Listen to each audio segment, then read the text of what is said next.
We are featuring this month The Story She Left Behind by New York Times bestselling author Patti Callahan Henry. And we're going to get to visit with her in just a minute. First, I want to assure you that if you haven't had a chance to finish the book yet, we will not give away spoilers. There's a fabulous mystery in this one, and I would be upset if somebody gave that away and I didn't have the chance to finish the book. So we're going to be careful about that and not give too much away, so you don't have to worry. Be sure to like and share this video to be entered to win a $50 gift card to the Brenda Novak store, and comment where you're joining us from. Also, let us know when you joined the book group or if you're new.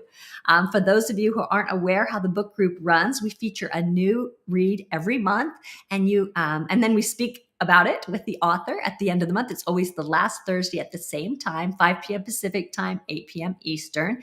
And we offer an autographed copy of the book we're reading in the Brenda Novak book boxes. Now, these are not required to participate in our book group.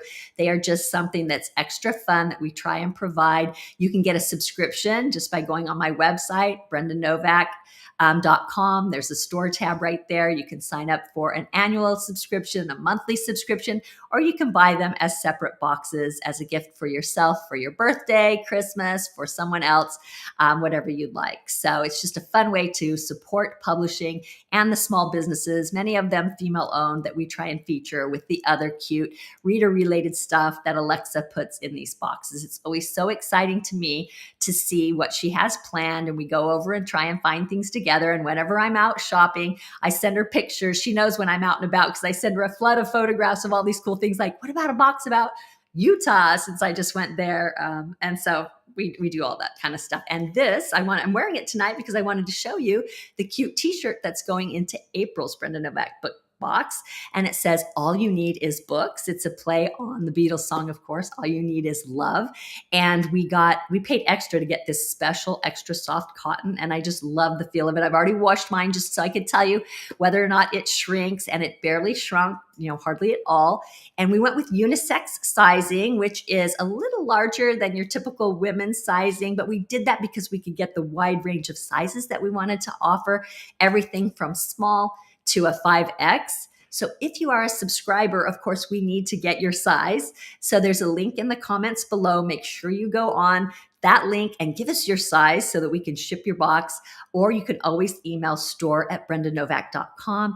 But they are going out shortly, so we want to get your size quickly because the book for March didn't come out until the 18th. We had to ship those a little later in the month than normal, which runs us right up against April's box. So those are going out eminently. So that's why we are pleading for your size. You can get this cute t-shirt, an autographed copy of Sonali Dev's new book, which I think you're also going to love, and some other fun things. So go on my website to check out the contents of that box and order it, and give us your shirt size, of course. So we love adding experiences to our boxes. We've done all kinds of fun things, from chocolate making classes to charcuterie forming classes. I guess you can't say making. I guess you do kind of put together a charcuterie.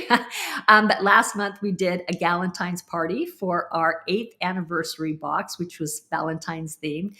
And we just had a wonderful time going through making those together. They turned out so beautiful. They're more than just a heart candle. They really had a pretty mold. We got a pretty mold in that one. So we just love being able to do experiences. We think that that enhances lives. And so we are doing, for March's box tonight, a tea, and a traditional afternoon English tea. And we got the idea for that because the protagonist in The Story She Left Behind, Clara, goes to London to unravel the mystery of her mother's disappearance and the story she left behind, written in her invented language. So we wanted to bring you all the feels of London, and we thought, what better way to do that than to import some fabulous items that you can try. Maybe you haven't tried them before. And we thought, and so if you've got your March box, they're all hitting right now. So hopefully everybody's gotten theirs, and you've got those fun imported products, and your tea and your book and your fun spoon that says spread love, and your fun, or no, that one says give me some sugar, and the knife says spread love. So anyway, what a fun box, and we hope you're really pleased with it. And we are excited to have tea with you. We'll be inviting some members on to have tea with us a little later, but for now, Patti and I are going to spill the tea. If you know what that term means, it means gossip, and I'm very good at that, I think. Patti Callahan Henry is a New York Times, Globe and Mail, and USA Today best-selling author of 17 novels, including her newest, The Story She Left Behind. She's a wife, she's a mother, she's a full-time author, and she writes big, sweeping, epic books about the things that matter most. And she's as beautiful inside as she is outside. She's just delightful and so gracious. So we would like to welcome Patti Callahan Henry. Hi. Hello. It is so good to see you. I know we talked about it, but I really wish we were doing this in person. I know. We're gonna have to Sitting do next to each other. We tried to figure it out, but yeah, but you are on a whirlwind tour. Like, where are you at right now? I mean, Patty's right taking now, the middle of her tour to do this for us. I am in St. Louis, Missouri with an incredible bookstore called Novel Neighbor. And we had an incredible evening of a full house talking about the book. And so many of the Brenda Novak fans were there. And so many people told me that they heard about me because of you. Oh, that's such a wonderful thing. I mean, that's exactly our goal with the book boxes and featuring the authors that we do, is to help spread the word about fabulous books.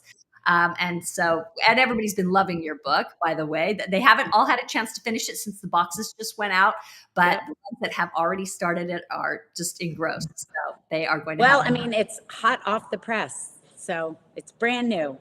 How many more stops do you have, Patti? Oof. Oh, Brenda, I have 2.5 more weeks. So oh my gosh.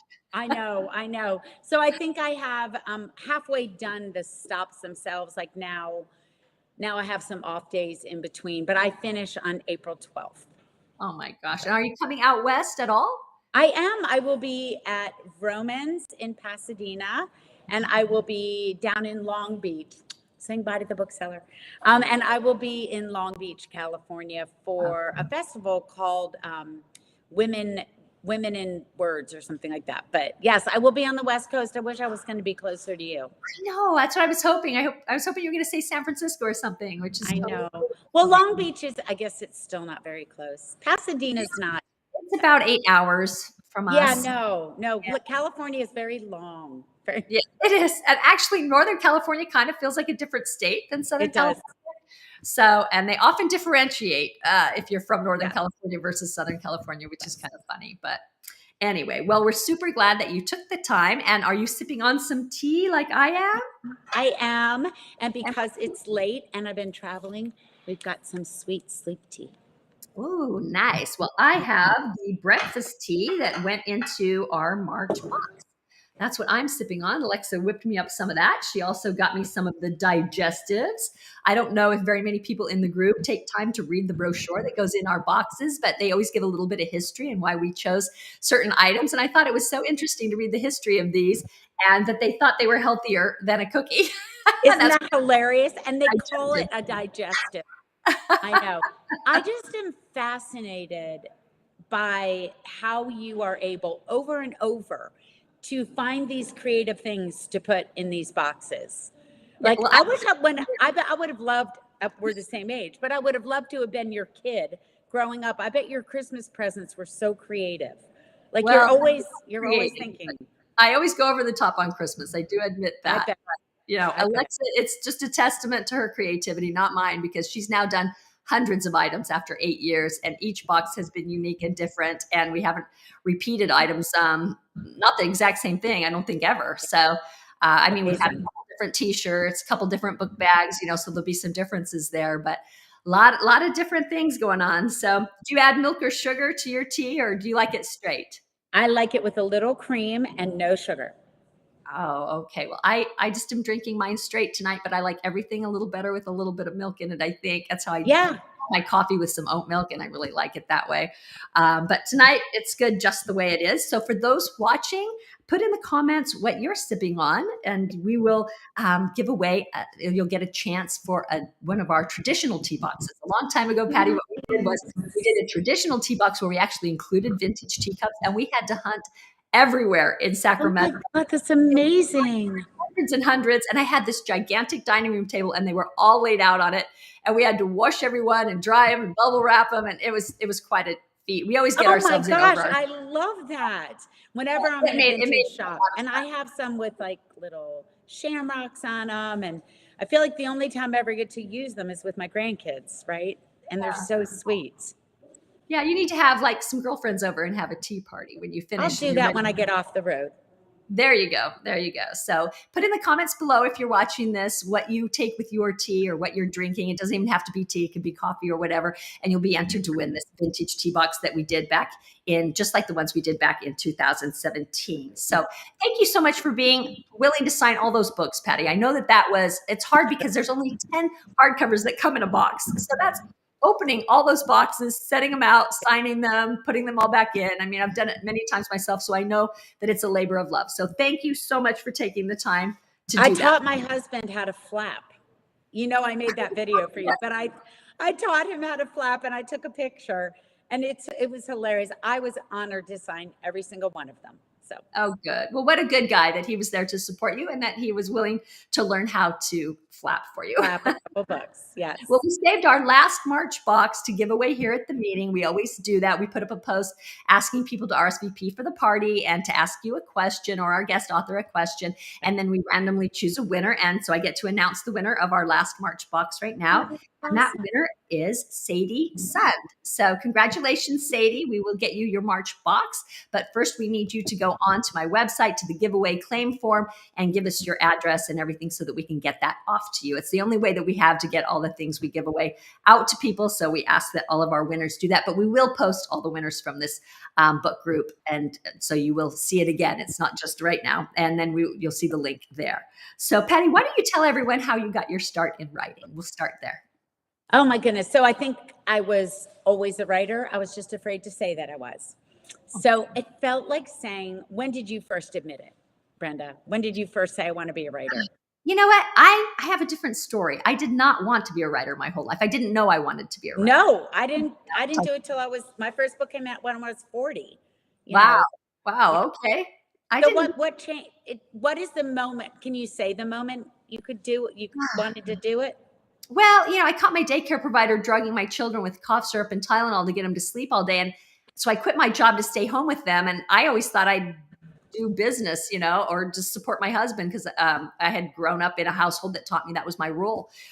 So when I quit my job to stay home with him, I was so freaked out. I had to figure out something else. And I was reading a good book and I decided, you know what, maybe I can do this. This is something I can do at home. And I think I was 27 when I dived in the next day, and my favorite book was Jane Eyre. And so I started writing an English historical. And that's when the bug first bit me. And then I realized, oh my gosh, this is what I was meant to do. This is what I love. So I came to it in a little different way. You came to it sideways. I was a nurse first. So I was a pediatric nurse for years.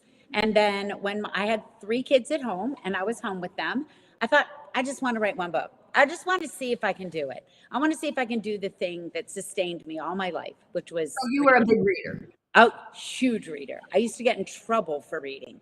And so I sat down and started taking classes and wrote my first novel. And that was 18 novels ago. Wow. And so you knew as soon as you started that was what you wanted to do for the rest of your life as well?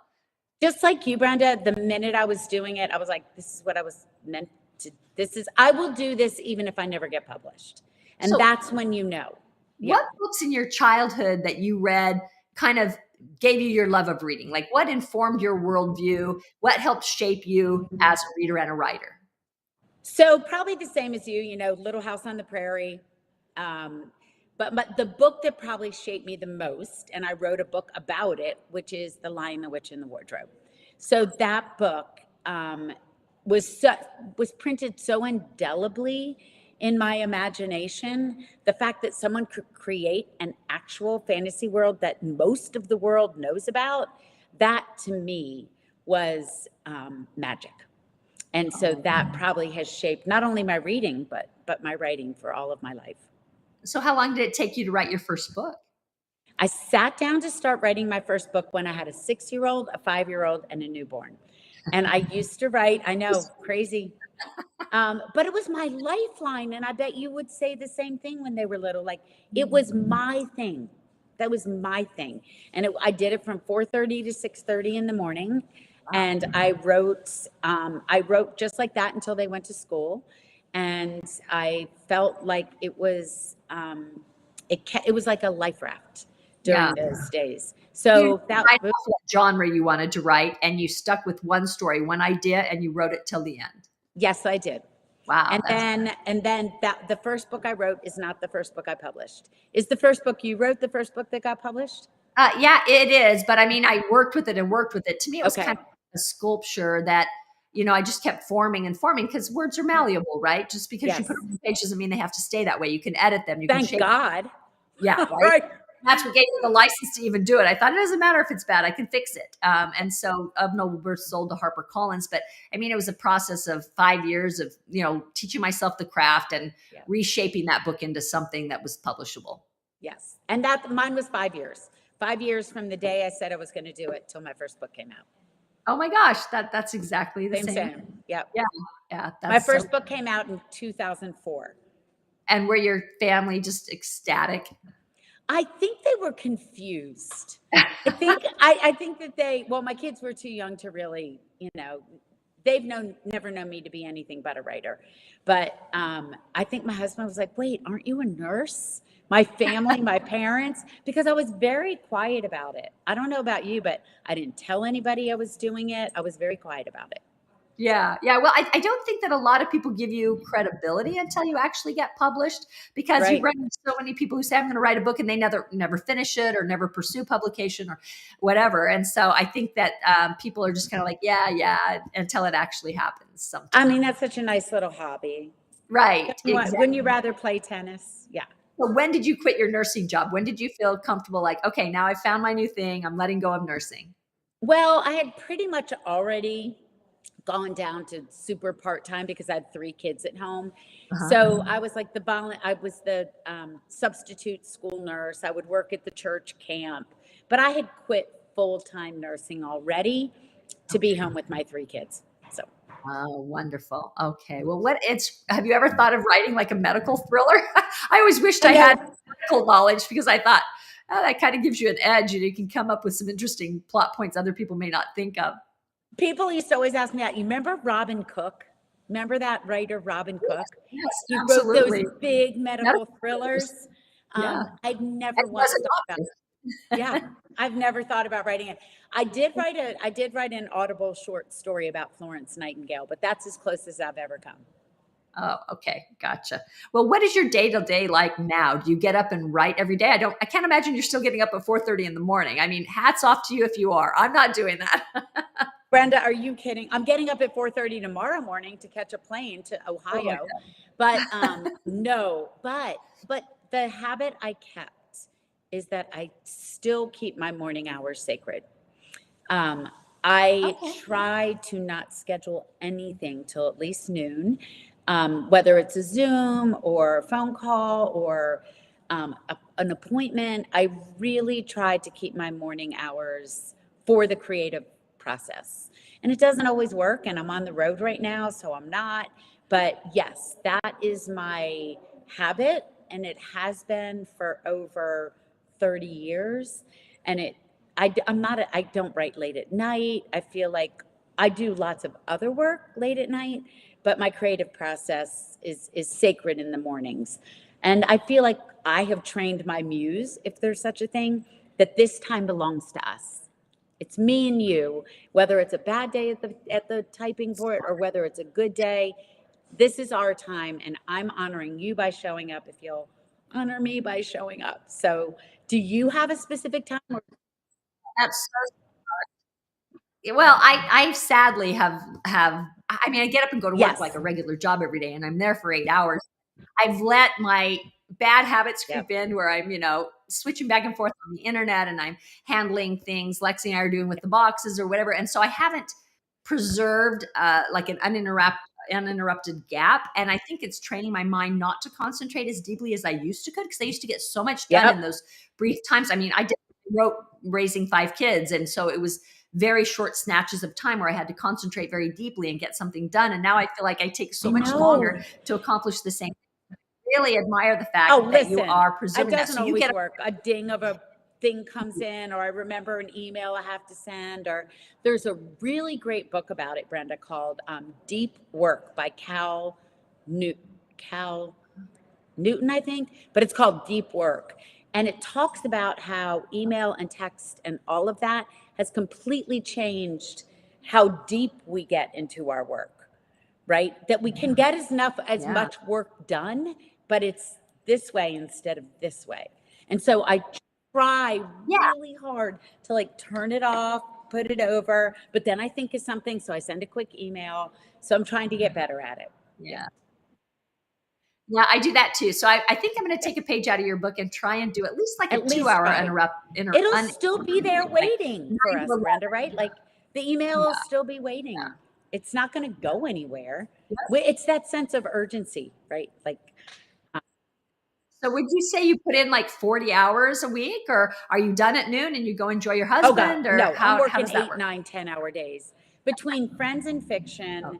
between editing, between business, between marketing and PR, between, oh yeah, no, I put in a full work day, and it's those morning hours I try to keep sacred for creative work. But like you, I'm at the, I'm in the office. Well, it's hard to work at home because I think then your family thinks you're not really I working, know.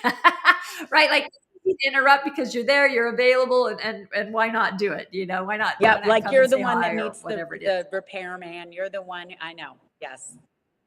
Exactly, exactly. So, Patty, what do you think is the most important element of a good novel? I mean, if you could only pick one, I know there's a lot, and they don't work in They don't work isolation. in But just if you isolation, had to but say, I need to wonder what's going to happen next.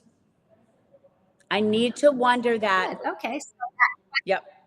And I don't know what this yeah, single word that for that compels. would be, right? Curiosity, wonder. But I need to be, now add lyrical language, bonus, but I need to wonder what's going to happen next. Perfect. Yeah. Well, I think you did a great job of Thank you. making that happen with this book. I loved it.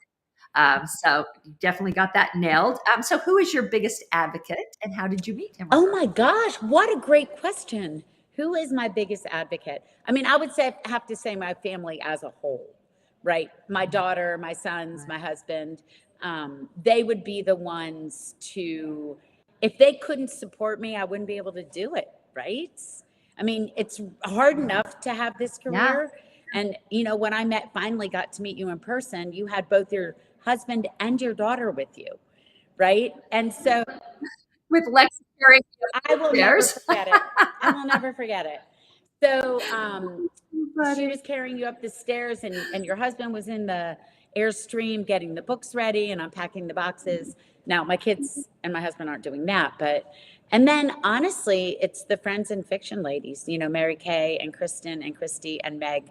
I think we're all each other's biggest advocates outside of family. And Megan's on tour with Yeah, you Meg's right on now, tour right? with me right How did that? now. You should pray for her. So Yeah. How did you decide to we've do done this that? probably the third year in a row. So I always tell the Oh, publishing house, I'll do this grueling, 2 a day and all that, but I can't do it alone. Um, so she's leaving yeah. me this It's week, very and hard. then I have a more sane schedule of one event a day, and I can do that alone. But the 2 a day and flying, and then tomorrow we're in Ohio and Indiana. So I know. Ooh, wow. That's a lot. A lot. Well, it's nice of her to be there I and tell her I will. said I hear hello. you. And now it's time for us to spill the Oh, tea. So, are I you am so ready ready. You to do a ready? little author gossip? Let's go. All right. Let's see. We're going to dish about it all.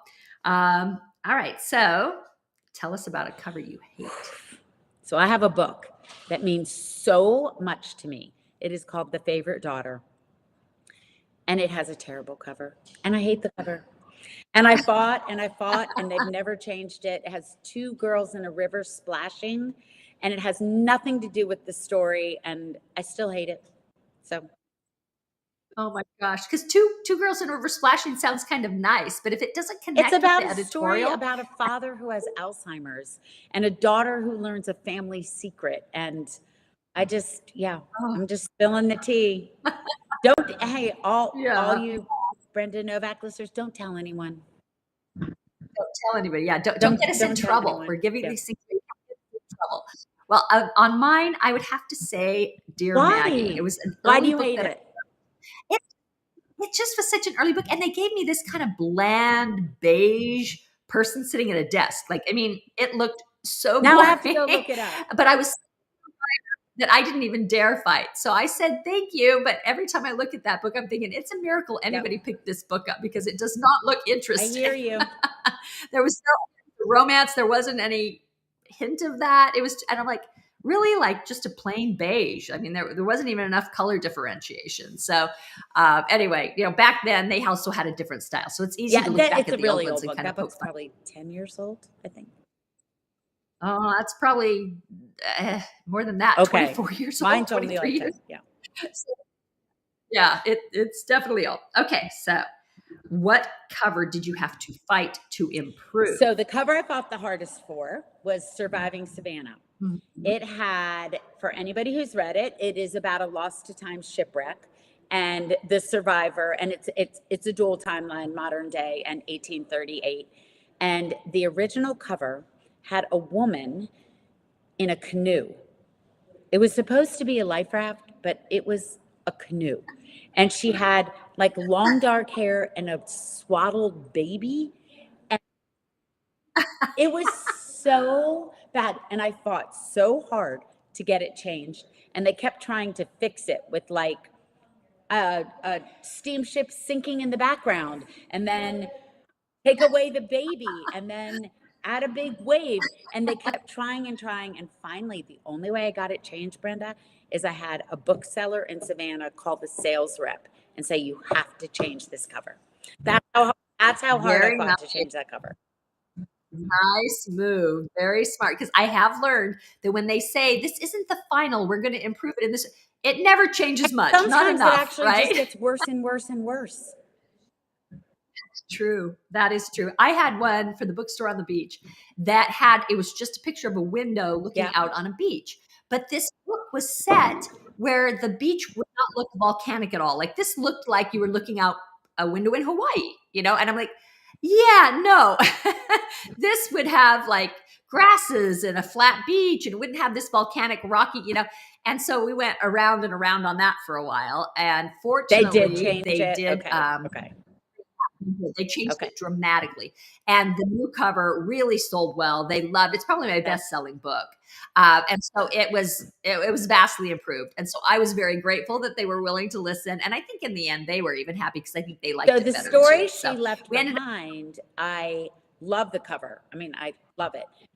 It's gorgeous. But I asked them to make the mountain higher and the lake bluer, and they did. Because I went there. I love it. Lake, can people see that? I mean, that's the Lake District of England, and I went there to visit, and I was like, you guys, the lake is so blue. And they said it was like bluer.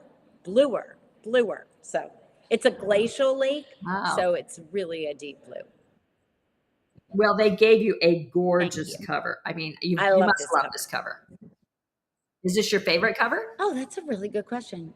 I think The Secret Book of Flora Lee is my favorite cover, which is the book before this and is almost like a companion, but it's the first book that had such gorgeous landscapes, so it has a special place. Yeah. I think I prefer the colors of this one. You're right. Yeah. Colors are very bright. They're very pretty. So, okay, now we're really getting into the tea. Rude comment from an editor or agent. Have you ever received a rude comment from somebody in the biz? You have? There was an editor that was leaving the house I was at, but wasn't telling anyone. And she was taking too long to edit my book, and we couldn't figure out what was happening. So she sent an email that said, meanwhile, I don't know this, they don't know this. She's leaving, and she's hiding it. So she sends an email that says, Patti's characters have a dearth of motivation. Oh my gosh. Dagger. I think about that. This is like 15 years ago. I think I took to the bed. And in the end, it wasn't true. She just was making an excuse for taking so long to edit it when she was leaving. Oh, that was a tough one. Well, how about you? Yeah, hard. I had an agent once where I pitched to her at a conference that I wanted to do my first romantic suspense book. And so I pitched her this book about, this guy that was in prison and he was innocent and he had to get out because his son needed him and his mother was dead. And he's the one that went to jail for her murder and he didn't kill her. Anyway, so I pitched this book. And my agent said, yeah, write it. And I pitched it to my editor and she said, write it. And I write this book and I love it. I think it's the best thing I've written. And I send it to my agent and she calls me up and she's like, Brenda. And I'm like, what? And she goes, this book is dark. And I'm like, yeah. And she goes, it's a prison book. I'm like, it was a prison book It's when I the same pitched it book to I you. Like, pitched. Yeah. I'm like, my jaws, and she hated it so bad that she wasn't even going to turn it in. So I am, of course, just devastated going, what was I thinking? It's horrible. It's terrible. It was me. I thought it was good. So I'm crying and I call up my editor and I'm like, forget it, Paula. I'm never giving you this book. Karen hates it. We're not turning it in. And she's like, Brenda, she goes, I'm the one who buys your books, not Karen. She said, send it to me. So I sent it to her with very little hope, thinking she too was going to call me up and go, it's a prison book. But she called me up and she loved it. She actually passed it around the whole publishing house. They all knew who I was at conference and said, we just read your book. We love it. Like, we can't wait. We're going to invite you to speak at Sell's conference. And so anyway, it was actually a pivotal point in my career that got me back into single titles because I had started in single titles, lost my slot when HarperCollins merged with Avon because my book wasn't even out. So they cut all the writers they didn't care about. And then I started over. Yeah, so it was rough. It was a rough time. And so to have that kind of feedback when I thought this is my lucky break to break back out into single title. And then to have your agent tell you that. Yeah. So needless to say, I left her not because she didn't like it, because I thought well, you want them to like your work. That was part of it. But it was more about the fact that was she even listening? Was like, right? It was really she weird, even the disconnect. Attention? And she was wanting me to write romantic comedy. And I'm like, do you know me as a writer? Like, that is not what I write. I write drama. I write a lot of angst. I write a lot of conflict. Yeah. So I don't know. That was a weird one, but yes, it was a painful moment as well. Right? It makes us make different and better choices. So that's true. So anyway, I got a different editor or agent who wanted me to write suspense, and that's how I did my Evelyn Talbot I love that. I love that's how it turned out. Okay. So have you ever had a mean review? Oh my God, haven't we all? I mean, yes. So I have to tell you, I've stopped reading them. I used to read them. I've stopped reading them. I mean, of course. I stop myself. I can't anymore. And not only that, but if I'm going to read them, why aren't I reading the 70% 5 stars? Why am I clicking on the 2-star?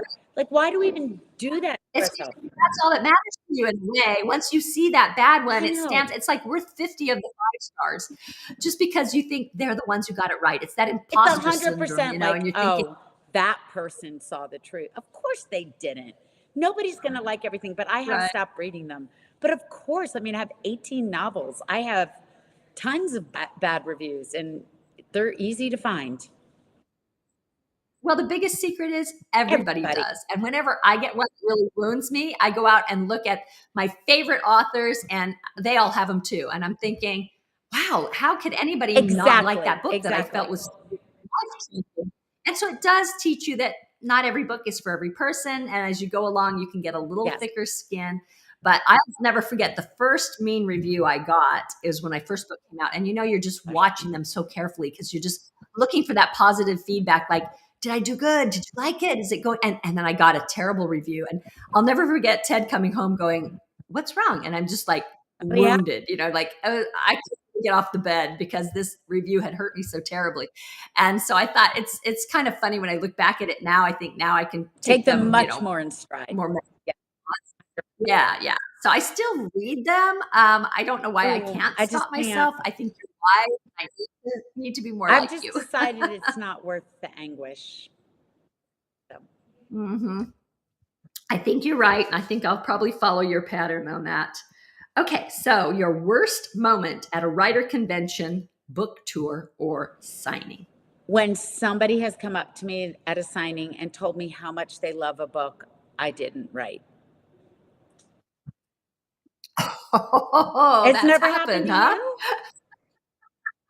No, I haven't had that Yes, particular yes. experience. I remember I it. just Yeah, loved your yeah. book. I won't say it, but it was it, and I was like, oh, I'll tell That's her hilarious. that you loved it. Yeah. That's how you responded? And then Very they were like, oh clever my God, I'm girl. sorry, I got it mixed up. And I'm like, it's fine. How about you? Oh, that is great.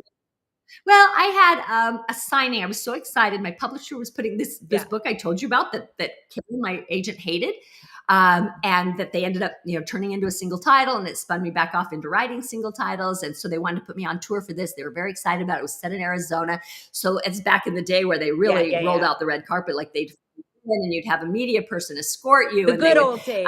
pick you up. Good old days, exactly. So, but I'm thinking, wow, for me, like little old me, and here I've Yeah. got this tour. So they first scheduled me for this signing in Tucson, like within 20 minutes of landing in Phoenix. And I'm like, I don't think you understand the geography of Arizona. I grew up there. Tucson's 2 hours away from Phoenix. I think we need some more time. So they said, okay, no problem. So they arranged the time to be 2 hours later. And I get in and we drive down there, and I get there and the bookseller is counting the money in the till, and there's not a soul around, and the bookstore's closed. And I'm like, um, do I have a signing here? And she's like, oh, we forgot. And Oh my so God, they and when I actually walked, forgot. they hadn't even ordered my books. There was no books there except two spine out on their shelf. I show up and there's a potbelly pig right in the middle of their store. It was like their mascot. So I'm playing with this pig. And luckily, some RWA members that I had notified that I was going to be there, they couldn't come, but one of them sent her husband over, Roz Denny Fox. I No. don't know if you know her, lovely person. Anyway, Denny is her husband's name. That's why she took it for her pen name, and he's now passed. But he came and sat there for the 2 hours that I was supposed to be there and talked to me. And it was a horrible sighting because you're excited about this new book and nobody's And there they except literally this forgot fellow about writer. you. Oh, they absolutely forgot about me. They didn't notify their list. There was nobody Oh, there. Brenda, So my it was stomach the hurts worst even sighting. hearing that. Yeah. So But the only one that was maybe worse was when I was sitting in a Barnes and Noble, and it was those early days too, and not many people, and you're hoping somebody will come by and buy your book. And this woman comes over and she picks my book, and I'm thinking, oh, maybe I'm going to get a sale here. She looks at it, she reads the back, she gives me this icky look as she hands back. She goes, I don't read those kind of novels. I just went, that okay, makes my thank you. stomach hurt too. The worst. The worst. I mean, you couldn't just say, oh, look, talk to my husband or something to fudge over it. No. Anything. Well, cheers to spilled tea. Here we Oh go. my gosh. Okay, this is the big one. Most embarrassing moment of your career. Let me think. I think it would have to be showing up at this same thing early in my career. It was a Joseph Beth, and it was the flagship store. And they had sent me out on tour, and there was a poster that hung from like the top of the banister to the bottom with my picture and my book. And there was literally nobody there. Oh, And boo. you never forget that feeling. Like tonight, I walk into a full room. I will never stop being grateful Right. because that feeling never leaves. It's you're launching out in the dark because you don't know Yeah. if anybody will show up on the other end. Yes. So, yeah. So I'm so glad you had such a good turnout. You always deserve a good turnout. And that would Oh, be so do you, my heartbreaking. But we all have been there. We've all been there. We've all been there. And my embarrassing moments, something that was just pure stupidity. I'm even Tell going me. to tell you now because you'll know this person. So I submitted my manuscript of Noble Birth, the one that ended up selling to HarperCollins, first to St. Martin's Press because I had heard Jennifer Enderlin speak at a convention, and Oh, I she's the best.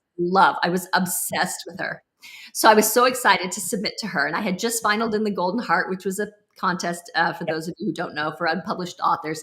And so I thought it gave me a little bit of credibility that I could submit. So I submit it to Jennifer, and I get the call. She must have passed it off to somebody else that read it. And she was a new editor, and she loved it. And she called my agent, and she said she wanted to buy it. And so I thought that I'd gotten the call, and Ted and I, it was our anniversary weekend, and we were thrilled. And so we're like, we're there. We got the call and they want to buy my book. And so meanwhile, they asked for a couple other ideas. I send them off and we go celebrate that weekend and spend money that we didn't have. We were so poor back then, but we were celebrating, right? I'd gotten the call. I come back on Monday and the deal was off. Just like that, completely gone. And we're like, why? And it's because they didn't like the other two ideas. I said, but I can't pitch other ideas. Like I only have two shots. Like I didn't know, I would have even been more careful if I knew that we couldn't discuss this and come up with hostess. Nope, deal's off. Didn't want to hear from me anymore. Oh, Brenda. She was like, I've never, ever had somebody get the call and then have it be rescinded. So just devastated. Devastated. This was my chance to be the author I'd always wanted to be. So fast forward a few more months and I go to a convention and guess who's speaking? Jennifer Enderlin. So she stands at the front of the room and she says, St. Martin's, if you have a book we love, we will buy it. If all we need is to love your book. It doesn't have to fit any specific anything. We just have to love it. And I'm sitting there going, no. I had a book you loved and I needed 2 books at least that you loved, maybe 3. So I'm dying to say something just because I'm so hurt, right? Yeah. And nothing. Luckily, I didn't do it there. Oh, I was going to say, did you stand up and say something? No, but afterward, she was at the pool talking to one of her authors, and all of a sudden, I don't know what got a hold of me, but I just marched right over. I think it's like when somebody breaks up with you and you don't know why. Yes. You just want to know closure. Yes. What do you like? And so I said to her, you said in there that you need, 1 book that you love, but you need more than that, right? Like, and she just looks up at me like, who the hell are you? Yeah, not only that, but what are you talking about? My husband's trying to grab my arm because he can see this train wreck happening. And all of a sudden I just burst into tears and walk away. And so he has to take me over to this, like, I don't remember, we went to some AM, PM or something, and I'm walking around the store, just trying to calm down and be outside that area. It was hilarious in retrospect. But to this day, I am so embarrassed about that incident. And she probably doesn't remember that for 2 seconds. I hope not. But is that not humiliating? Oh my God. I don't think it's humiliating. I think it's human. And I think it's kind of sweet. You're very kind. Kind of sweet. She has no idea who I am. I think it's kind of sweet. All right. Well, our last one. What about, would you say, are some changes in the industry for the worse? I don't like the consolidation. Right? It used to be the big 7, big 6. Now we're down to the big 5. I think that for me, decreases the number of really good books that might find their way in the world. So I think that's the biggest change I don't like. I like ebooks. I think it allows other people to find it. I like audiobooks. I like, so that kind of thing, that's not a change. I will always make sure we defend and support independent bookstores and libraries, but the consolidation worries me sometimes. How about you? Yeah, I would also say consolidation, but in a different way. I think the consolidation of the bookshelves, they're just getting so small that they put out just the same titles. And as a reader, I went to an airport recently and they had, I think, 3 different bookstores. They all had the exact same titles. And I'm thinking, if I were competing in this space, I'd want to get titles that a block down, they aren't also selling. And so it just seems like there's just not enough variety, which is why ebooks do play an important role. And I do like that as well, because even niche couldn't get published in print because it might not appeal to as wide of the masses as, this one particular niche. So I do love all of that. I love the variety of ways to read, but just the fact that, unless a book is a book talk sensation, it can't get on the shelves of Target anymore. I agree. And Costco has stopped selling books, and the airports carry less and less books, and Target carries less and less books. Yeah. So that's hard too. I agree. Yeah. And the death of mass market. I hate that as well, just because it was the testing ground for new authors. So it's really hard for them to sell into print now, because a publisher has to take such a gamble to put something in trade or hardcover that they would have tried out first in they would have tried out in mass market. Yep. So anyway, there has definitely been some negative changes, but there's also been some positive ones too, which now we can read whatever we want at the touch of a finger. So good. Whether it's in our ear or on our iPad. Yep. So I love that. So That was super fun. Thank you for indulging me as we. This is so fun. Thank you so much for having me. Let's get And into. thank you for putting me in your box. Yeah, we loved it. You have just been a delight, and we want to still talk about the book. So we're not quite done, but we're getting Okay. close. Oh, good. All Okay. right. So for those who haven't read this book, this is a story about mysteries and secrets and the boundless love of a mother feels for her children. So I'm going to have to skip some of mine. Well, this one actually is one that a lot of people asked about the idea, so we'll stick with that. How about first tell us how you learned of Barbara Newhall Follett, which you mentioned in your author note for Yeah. those who are unaware, and how she helped inspire this story. I love that it was founded on true events in a way. So at first, I thought this novel was going to be about Beatrix Potter. And so I was doing some research and I discovered that when Well, Beatrix she plays Potter, a small role, right? Doesn't she she does, live? she shows up. But I found out that she made up a coded language when she was a kid, which made me run down a rabbit trail of researching novelists who made up languages.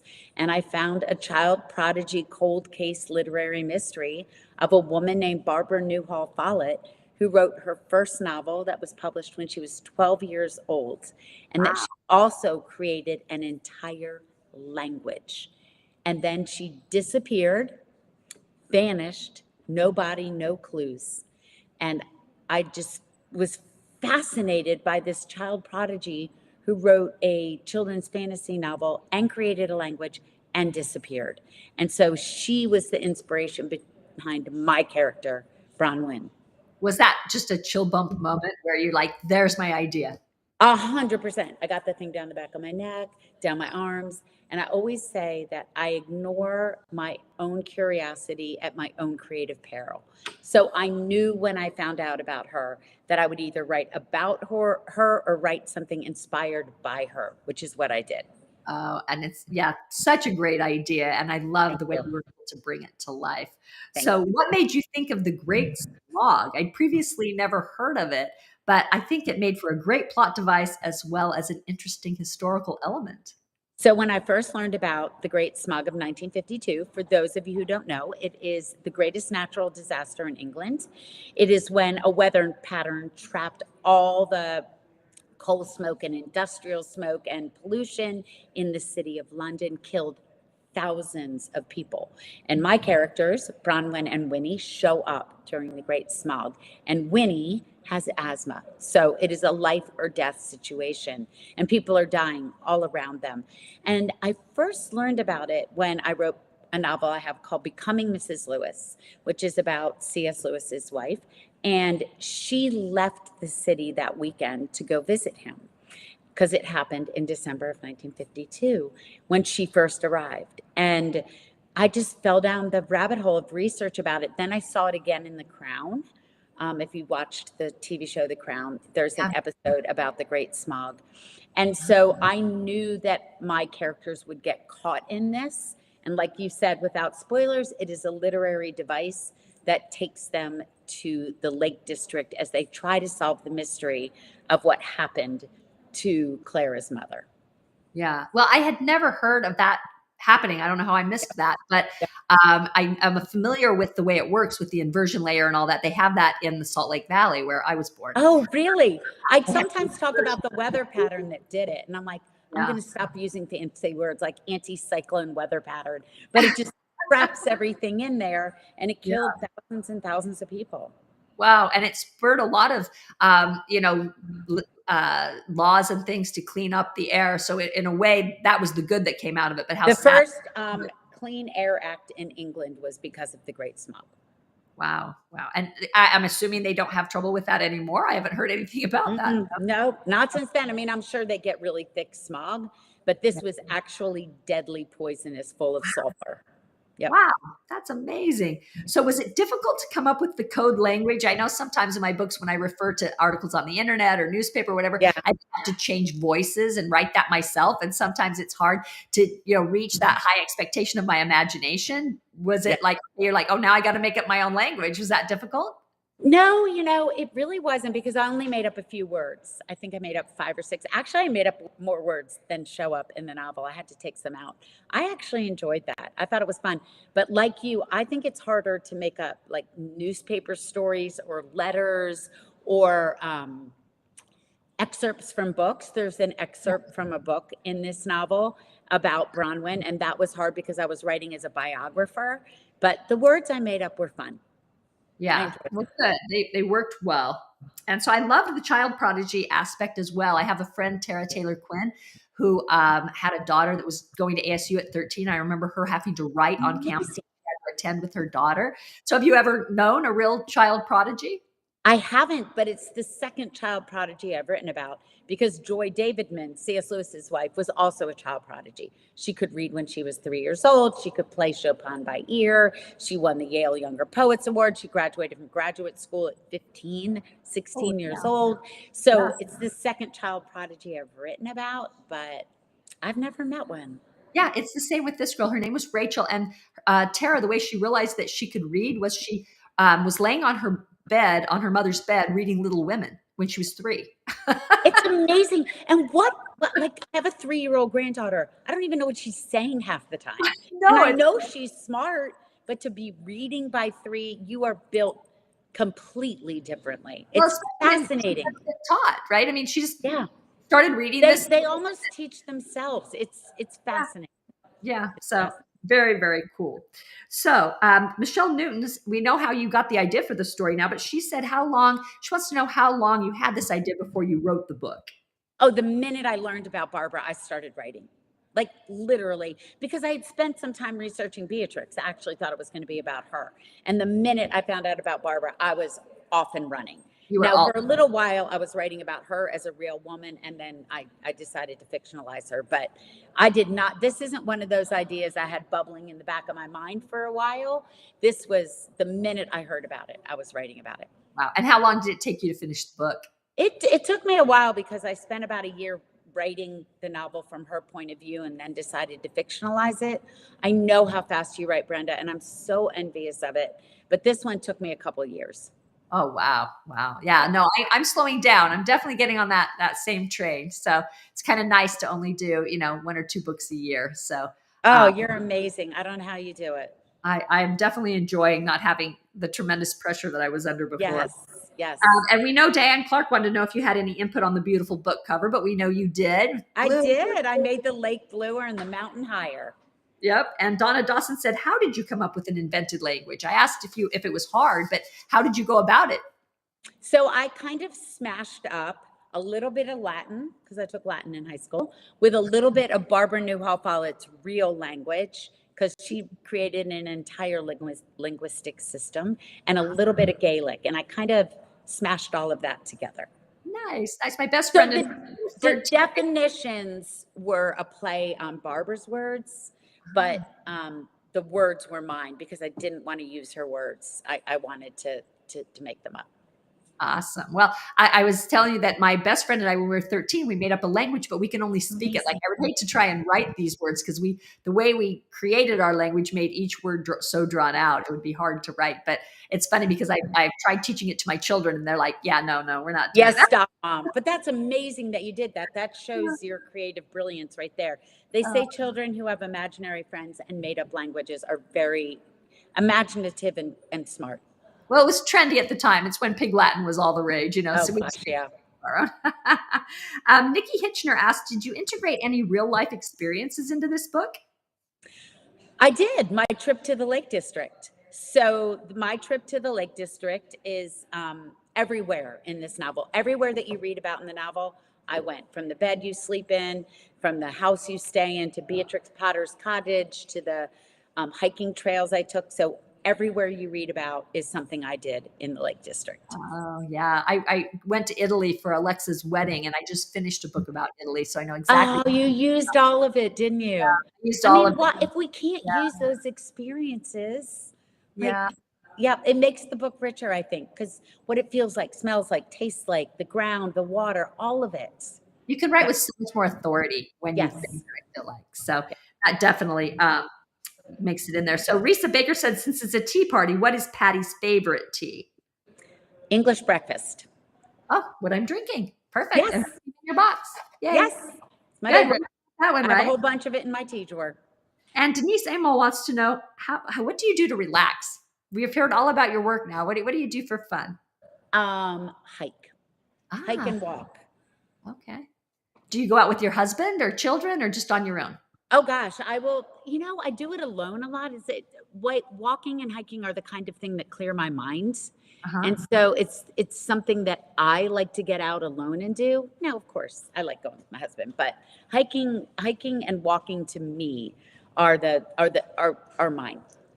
Oh, nice. Well, it gives you a chance, I think, to let your creativity sort of percolate or whatever Yes. you're working on in the back of And your just mind. just yes. Nice. Well, I don't know if you know Maisie Yates and Megan Crane, but they're two writers who walk while they dictate their books. So they literally, What? I'm I not never heard kidding, that. voice via voice, and they just write a book in a month. I mean, it just goes really, really quick for them because they're not having to type or whatever. They just and then they just I don't know if they must not transcribe it. That would be a lot of work. It must be some voice to, you Voice know, to text. yeah, voice Yeah, to text voice to text. or something. Amazing. Yeah, Amazing. yeah, pretty impressive. Sharon Collins wants to know: would you rather have no review or a ho hum review? No. No review. Okay, Yeah. I like I feel like just if you have something mean to say, just kind of say it to your friends. that. Like don't put it on the internet. That's great. Well, and a ho hum review maybe isn't bad, but you want to affect somebody. So that's why I tell my son Yeah, that means that you really didn't feel harsh. anything. Yeah, Yeah, you didn't so feel either anything. you hit them or you didn't hit them. They hate it or they love it, but at least you Yeah, got an emotional reaction. 100%. Okay, so Catherine Holland wants to know, what do you wish people knew or understood about being an author? Um, That you don't get your books for free, maybe? yeah, there you go. I think I want them to understand that there's so much solitude in it. Like I think people think we all sit around and talk about, that it's a very lonely solitude job until the book comes out. Yeah, yeah. It definitely has a lot of behind the scenes work that other people Yes. can't do with you or for you. Yeah. Yes. And our last one, so we'll close tonight, Oh, is Sue Senna. She said, "What's next? I can hardly wait from book to book." all right. How did this go so fast? No, All right. My next book. You ready? yeah, we're excited. This is more spilling the tea, kind of. What's up? This is spilling the tea. I'm not really talking about it. It is set in 1972, and it is about a young girl, an outsider, who goes on a hiking trip with a youth group. Were you in a youth group growing up? I was actually, yeah. So was I. And it's Mormon. a thing. Like it's a whole thing, right? The songs, and she goes on a hiking trip, and they accidentally forget about her, and she Whoa. gets left alone in the Nanaho National Forest in 1972. Oh my gosh, that sounds so good. I can't Yeah. wait. How Yep. long do we have to wait till it comes out? I don't know. I'm finishing it now. So as soon as I get off the road, I'll finish it and clean it up. And then my publishing house and I will have a conversation about when it comes out. So Well, it sounds like a treat. We can't wait. We are loving the story she left behind. Such great thank ideas, you. such a great history. Everybody who hasn't gotten a copy, I hope that you are out there purchasing one. It's a great way to support Patti and the publishing industry. And we have, well, we're out of book boxes, unfortunately, but get We tuned. sold out. Yeah, we sold out. Way to go. Your you for signing all those books. Thank you for taking the time to join us tonight and for being such a great sport. Brenda, thank you for having me. I love all your readers. I love your community. Lexi, I know you're back there. Thank you for everything. And Brenda, we will catch up later. Love you Okay. so. Thank you. Have a safe Take trip. care. All right. Good luck.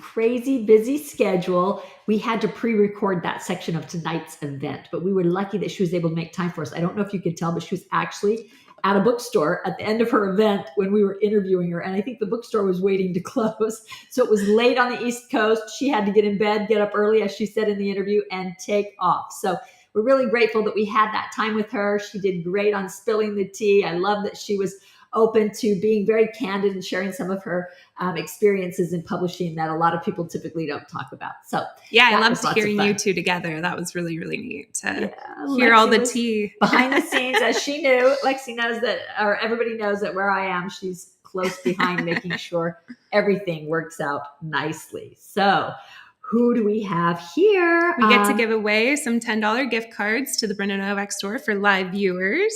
Yeah, now that we're live, we can do this. Let's see who all is here. Who are we going to choose? Oh, I know. I wanted to choose one. It's BJ Gambler. It's her birthday tonight. Happy birthday. So congratulations to BJ and happy birthday. You've won a $10 gift card to the Brenda Novak store. We're going to give away a couple more. Tarina Barkley, congratulations. Tarina. Okay, I love that. And then let's do really quickly. How about Catherine McGuire? Perfect. Congratulations, Catherine McGuire. That we will post, as you know, after the book group meeting is over in the next week or so. When we have time to gather everything up, we'll do a post where we tag all the winners, and you can look at that post to be able to get the link where you go to claim your prize. It's just a giveaway claim form on my website. There's a pull down menu on the book group tab, and you can go there. That's what we need you to fill out. So we have your address and everything. Even if you're a store customer and we have your address already, that's our flow for getting it all to Jennifer, and we have it all in a process for our limited staff. So who else do you see here tonight? We get to have our afternoon tea. Oh yeah. Has everybody got their tea? Put in the comments what you made today. We were busy making scones. We made 3 different types of sandwiches. Oh my gosh. Got pretty creative with the desserts. These are my favorite.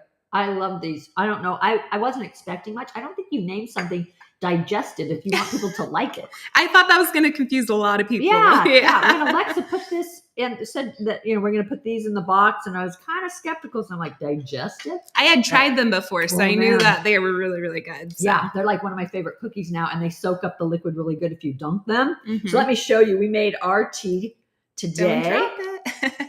Woo, look at all of our goodies. I don't know if you can see. We have egg salad sandwich. We have ham sandwiches. We've got, chicken salad sandwiches. I don't know if you can see that. So that's going to be our fun dinner. And then look how good our scones turned out. You could add on a package of the peach scones to your March box. And this is the mix that we made. So good. And you can see a lot of the box items that we use. This was March's Brenda Novak book box, which was so much fun to put together. And I hope everybody's loving theirs and trying all the different things. Yeah, it's so fun when we can do little samples of things. And I don't know if you've made any recipes from your taste book yet. Oh my God, those are so good. They are so good. And they're so fancy looking, right? And they're so easy because you just do that whip and then you just squirt it in there. And it's like strawberry cheesecake, which is... And we doubled up. So instead of also making the clotted cream, we're using the cream cheese filling of the strawberry cheesecakes as our scone. Yeah. And it's so good. And it adds, cream cheese makes everything just a little better. Yeah. And I also wanted to show you, Ted screwed up. We were going to try and do the puff pastry recipe in the taste book. And he was nice enough to go shopping for us on his way home from work last night. So we're like, honey, these are the ingredients we need. And I said the puff pastry, but it's not something that he's used to getting, and he didn't think to ask. So he thought I wanted these little puff balls from Costco. Which he made a separate trip for. So he really tried. So we have these cute little cream-filled puff balls you can buy in the freezer section of Costco. So I just dressed them up with the cream cheese frosting and added a little fruit. And I even did, I don't have one here where I added chocolate, but I did chocolate dipped strawberries. We've given you guys the recipe for this. It's just so freaking easy. I'm sure you don't even need a recipe. But anyway, so we've got, here, I did do one where I covered the puff ball that he got with chocolate and added a raspberry. So we have lots of really good, here, yeah. Including, if you got your box, you've got the lemon curd. I can't wait to try that on my scone tonight. The black currant I already tried. I sampled that already.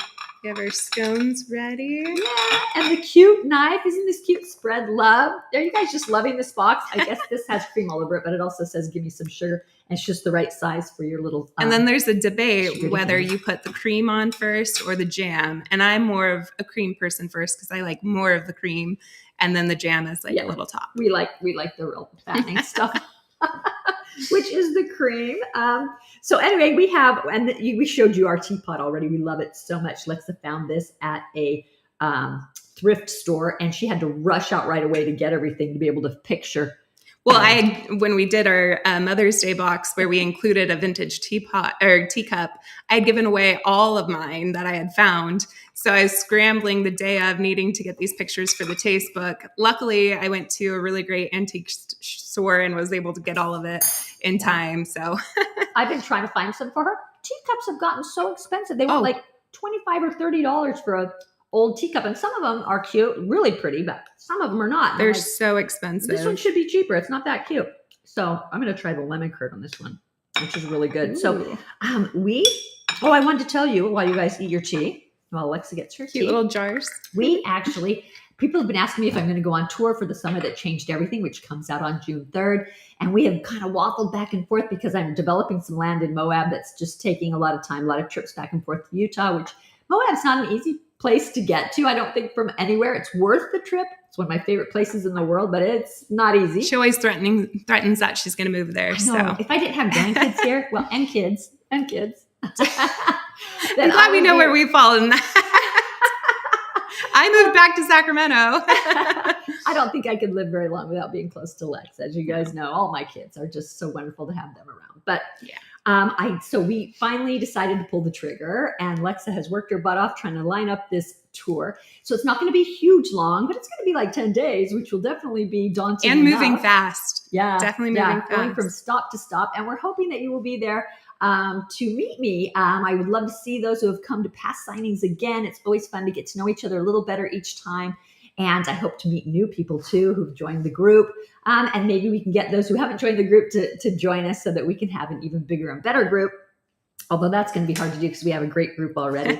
Anyway, let me go over some of the stops that I will go in because I get to reveal that tonight to you, first of all, for showing up for our book group meeting. So if you're not close enough to these, I hope maybe you'll consider taking a trip, maybe with friends or family, because it could be something fun like a girls book group, trip out, or a girls trip out, or whatever. So I know that I can't get to close enough to each of your homes, even though I would love to be able to do that. So I'm hoping that you can, I've picked major centers that I'm hoping a lot of people can make. So the first one's going to be my launch party here in Sacramento. That's going to be on Saturday, May 31st at 11 o'clock a.m. And that's going to be in conjunction with Wild Sisters Book Company at the Clara Auditorium, which is downtown. So there'll be plenty of parking and much easier to fit in than we had when we had the launch party last time. It was a little tougher to find parking down there. We had it in the store, which isn't huge. And so we decided we'll do an auditorium this time, and we would love to see you there. Last time we had some people travel we had Star Roybal come from New Mexico. Yeah. We had Janet Robo come from Texas. It was crazy fun. So hopefully you guys can come back, or maybe one closer to you will work. Then on Monday, June 2nd, we're still looking for a good location. In Cincinnati, Ohio. Oh, that's going to be in Cincinnati. I missed that. Yeah, Cincinnati. So I've been to Cleveland the past couple times. So hopefully you guys will come on over to Cincy. It's one of our favorite cities. We're excited to get back there. The reason why we chose these stops is they are the ones where most people will respond and come out. So I know it's fun to be like, oh, come to my area, but it has to be an area where we get enough support to justify the time and the money and the, everything that it takes to get there. So don't feel like, oh, you keep going back to the same places. The reason why we do is because those are the ones that really support us. So hopefully we'll be able to broaden that out as time goes by. So then on Okemos, Michigan, that's on Tuesday, and we're going to be at Schuler Books. And then Wednesday, we're going to be in Erie, Pennsylvania. We've done Pennsylvania before, but never Erie. So Pennsylvania is always a big stop. So we're thinking maybe we'll change it up with the city this time and still hopefully get a good turnout. In Plainville, Massachusetts, on Thursday, we are going to An Unlikely Story. So if you are anywhere near Boston, Massachusetts, anywhere in the area, we hope you'll come out to that. Friday, we're going to be in Haddonfield, New Jersey, which I got to be with Pam Jenoff when I was there last time, who was our book group read last month, and we had the interview. Then I'm on Monday. No, aren't we on Saturday? It says Monday here, but I think you mean Saturday. Yeah. We're going to be in Bethany Beach on Saturday.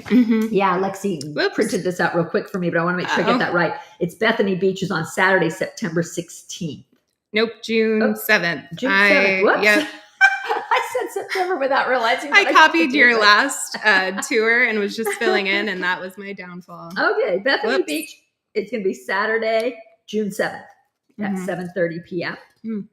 No, it's going to be 11 a.m. But I don't know how we're going to get from Haddonfield at 7 p.m.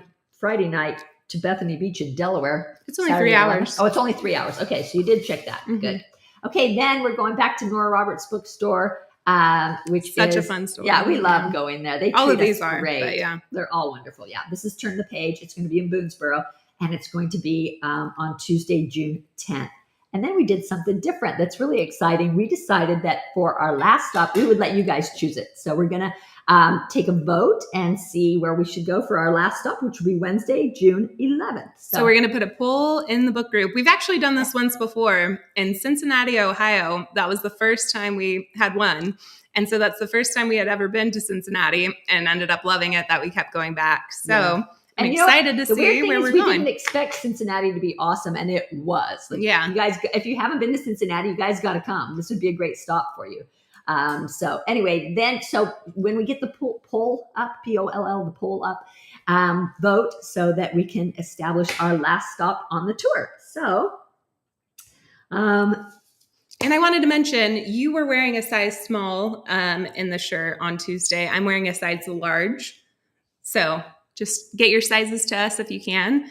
And so we can ship those out next week. I'm really excited. We're going to get to have some people come on here in just a second.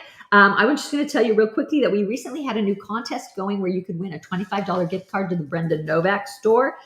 All you had to do to enter was post picture of your teacups, your teapot, anything you're going to make, any of your recipes, just something fun to participate. And we chose from all those people a random winner, and that person is Carol Zapasnik Butcher.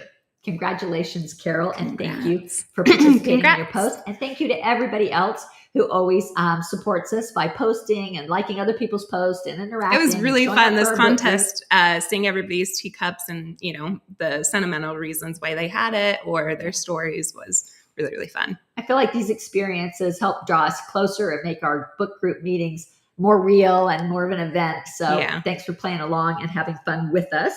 Now we're going to bring on my niece, Jennifer. Bye, everyone. Oh, Lexi's taking off and bringing on Jennifer now. Hi. Oh, why can't I hear you? Oh, there we go. Oh, okay. Now you can. Good.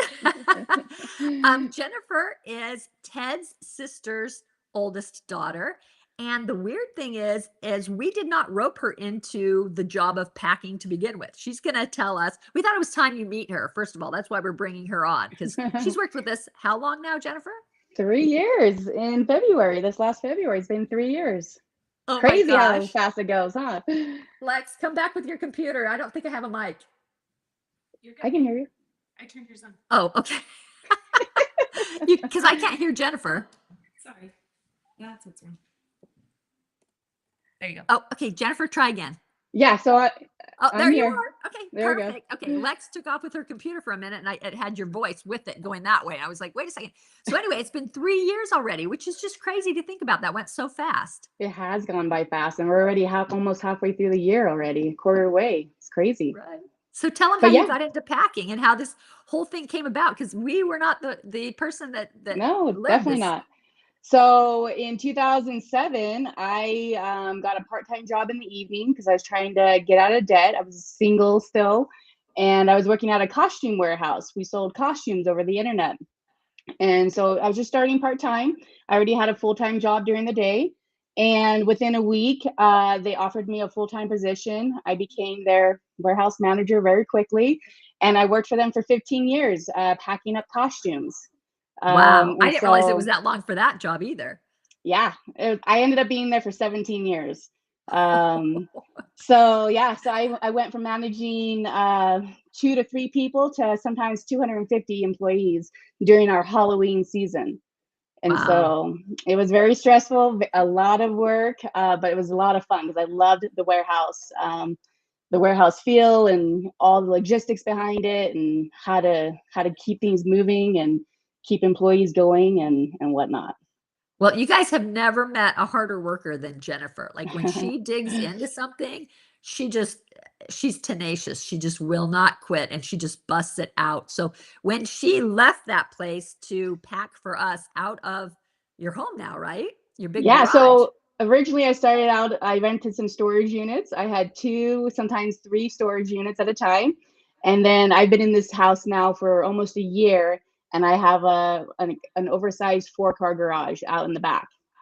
And that's fully dedicated to the Brenda Novak store.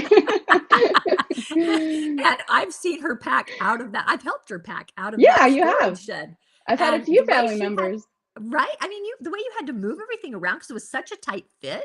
And she just had it down to a science. And she's like an automated machine, man. it took me a couple months to figure out, because the 1 month where we did the beach blanket, Yeah. we had like 80 boxes, and I'm like, and I only had a 10 by 20 unit, and I was like, how am I going to fit all the product, but also fit my USPS box that I put the boxes in once they're finished packing? And so you just have to, you slowly move things down the line, but that's behind me, and make room. You have to do a lot of consolidation as you pack your boxes. And it was like my aha moment of, oh, I know how to do this now. This is easy peasy. And so And I remember that big box of packing shredded stuff that we would have. The crinkle paper. The crinkle paper, we slowly work our way down, and then as things empty, we'd haul them out. And I know your children help you sometimes and everything, right? Oh yeah, so I have 3 children. My oldest is almost 14, so he started when he was 11, and I would have him pre-make the boxes for me, because that's key to getting the boxes down the line.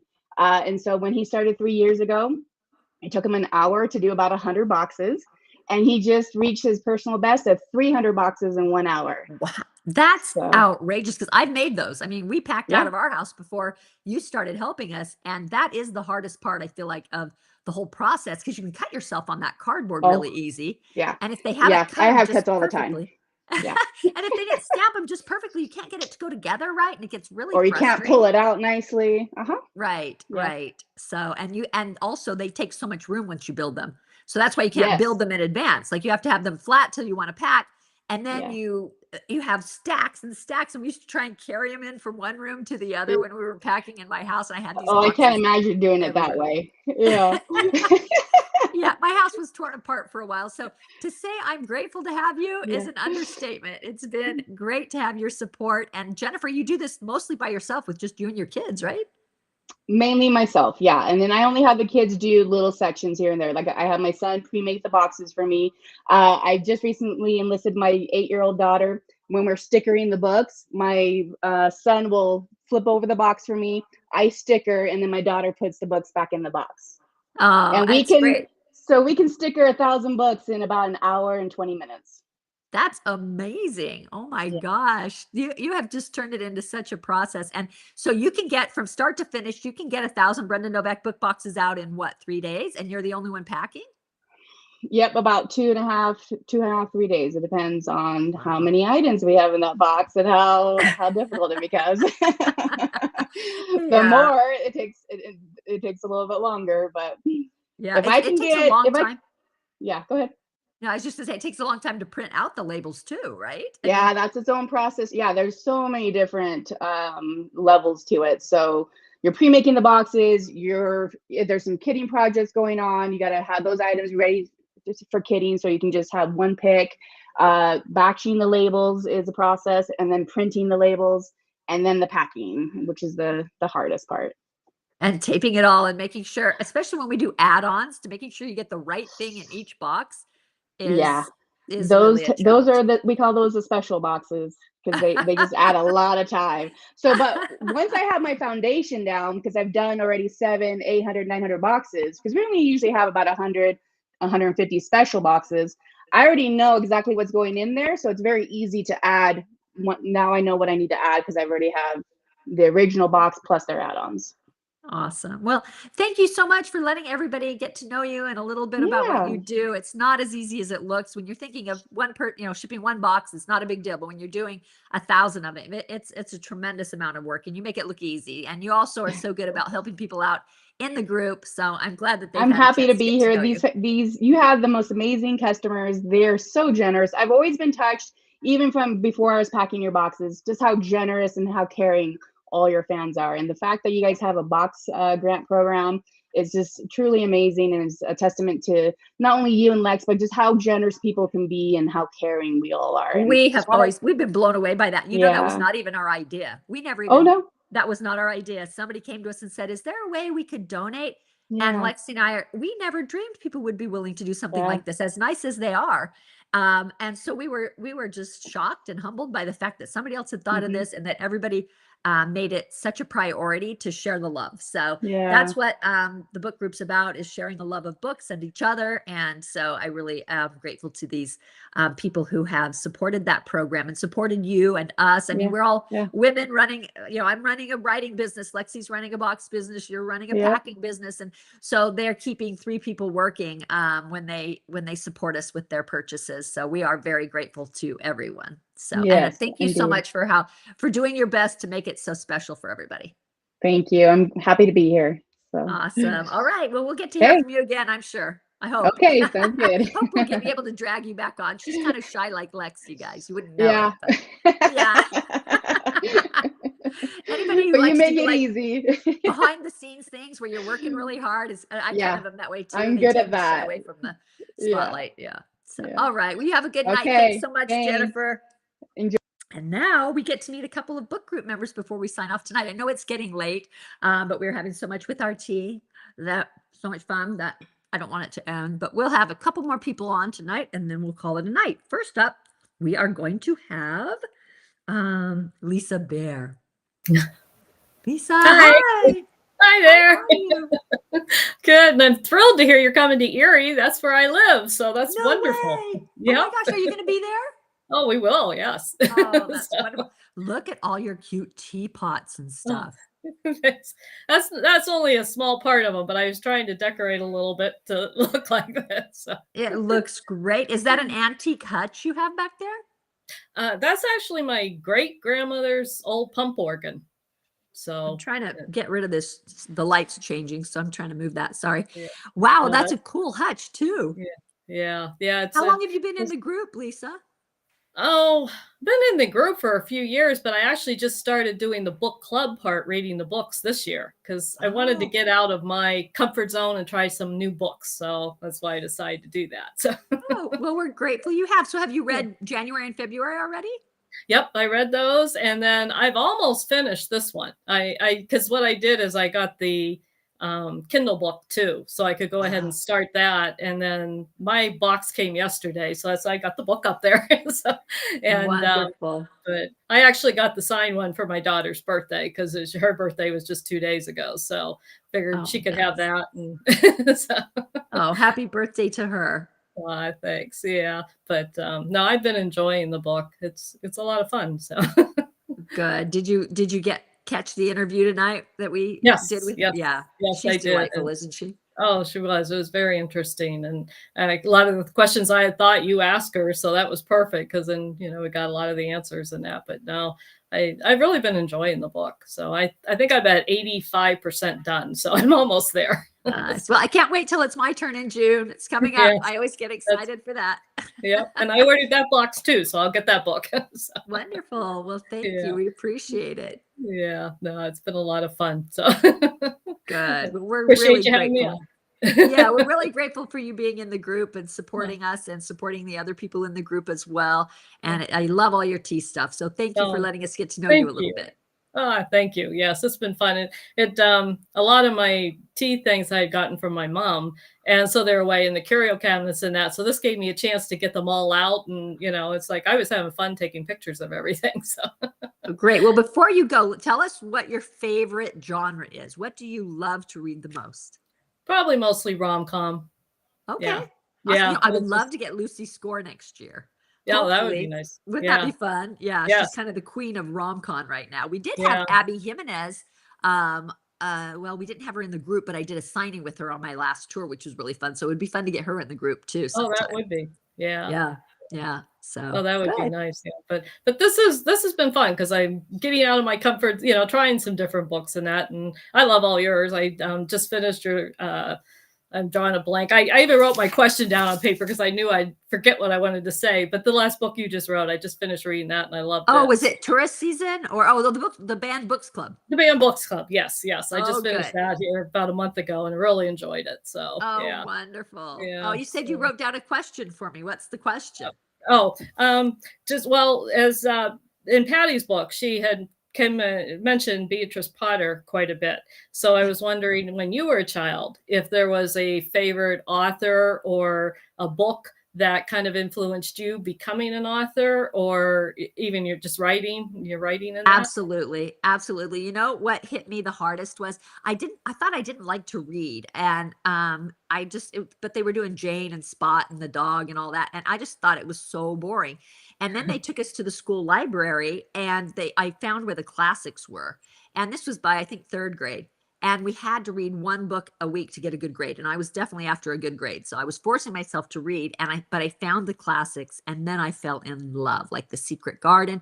And I'll never forget reading Jane Eyre. It changed my life because then I would have been in constant pursuit of finding a book I love that much ever since. And I found some that have come darn close. Gone with the Wind, The Thornbirds, a lot of them. But that one, for some reason, because it was my first, I guess, just really stuck in my mind.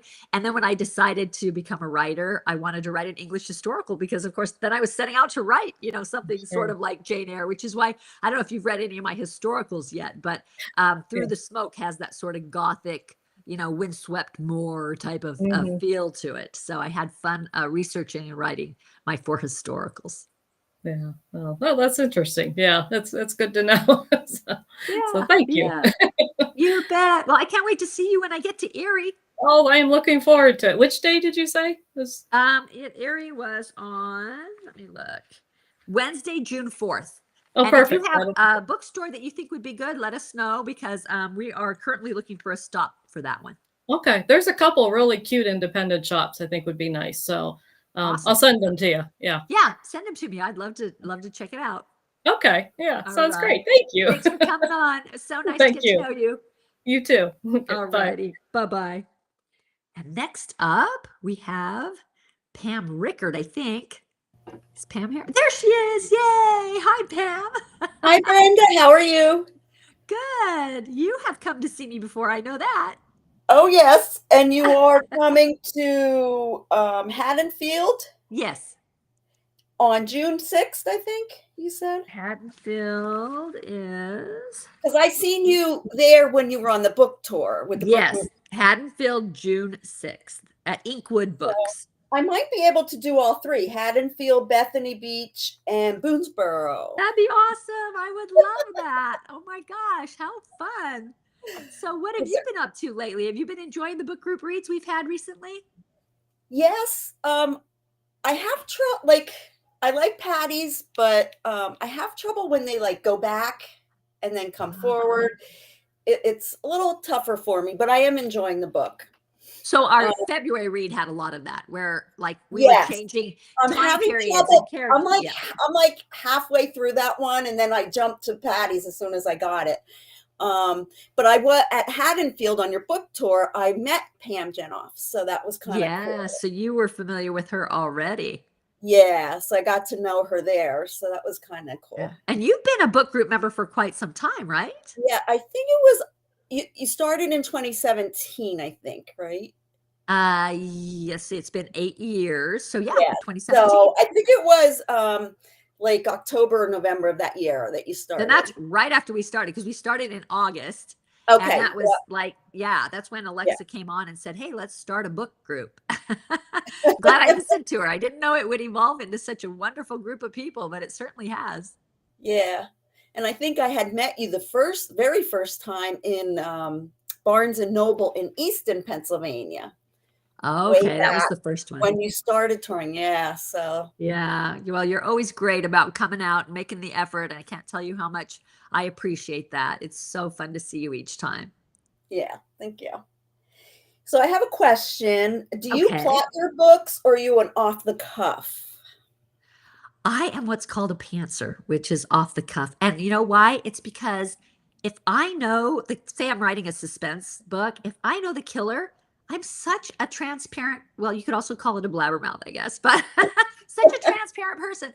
It somehow leaks out into the writing and it gives it away. I don't even know how I do that, but I telegraph this to my reader too soon. So I can't know what's going to happen, or they will know too soon. It'll be boring. It somehow just makes all my emotional tension just leak out of the book. But if I don't know what's going to happen next, then I too am excited to keep going to see what that event is going to be or what the answer is. And so I have to just do it, just by the seat of my pants. And what's funny is I went to a big talk by a big name suspense male writer, and he was, giving us tips on, it was a writers convention, so it was two writers and how to write. And I'm busily taking notes. He said, if you don't plot, you don't write a good book. And I'm just like sinking lower, and lower in my seat. So I'm like, by then I had written like 60 books. I'm like, that's how I've done all of them. It's the only way I can do it.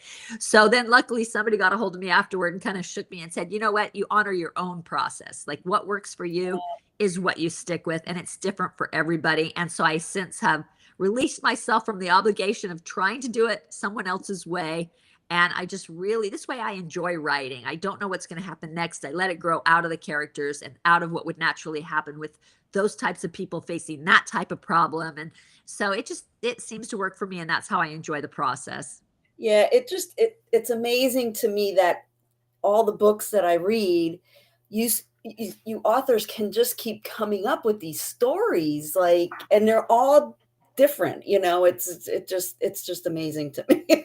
The most recent thing that amazed me that way as far as plotting went was 1923 is a series on, I think, Netflix that we're watching right now. And my daughter recommended it to me a long time ago because I really love his period pieces, right?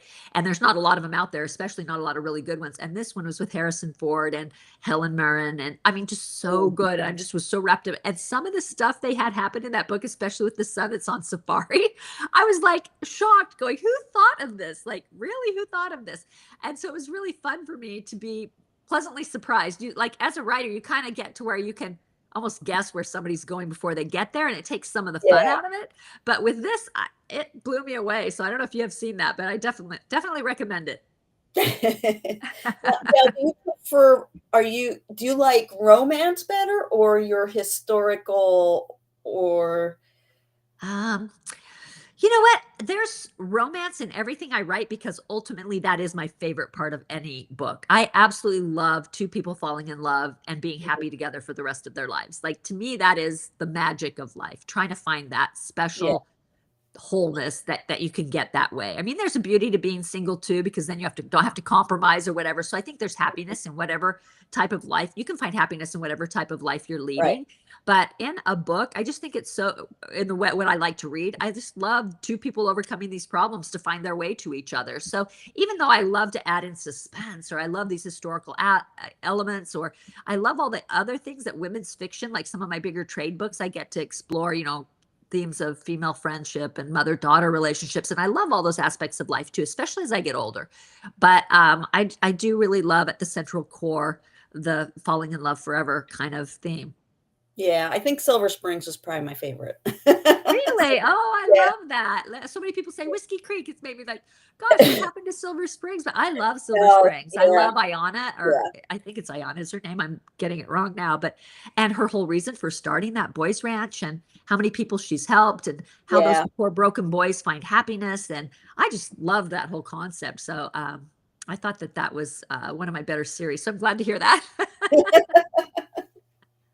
I need to add some more to it. That's the beauty about Silver Springs, is I can add on to that relatively easily, right? Because you can have more people going through that school, or having graduated from that school, or is connected to that school. It's the central theme. So it enabled me a wide canvas to be able to do add-on of books, which is always fun. Yeah. Awesome. Well, thank you for joining me. It's so fun to let everybody get to know you. You're a delight. She's, you guys, Pam has always been just wonderful and sweet, and is a good friend to everybody. So I highly recommend her and Lisa to get to know in the group, and maybe to hang out with at various signings and stuff would be fun. Yeah, I met a lot of people on the signing, going down to Boonesboro and stuff like that. So yeah, it's good. Boonesboro is fun. There's a lot of people that always turn out there. So it's like a fun day trip. Like, you could go, have tea or even stay all night, in Nora's Inn or something. Yeah. Cute. Yeah. So anyway, all right. Well, we'll let you go. It's getting late, but thank you so much for joining me. Appreciate so much you. for having me.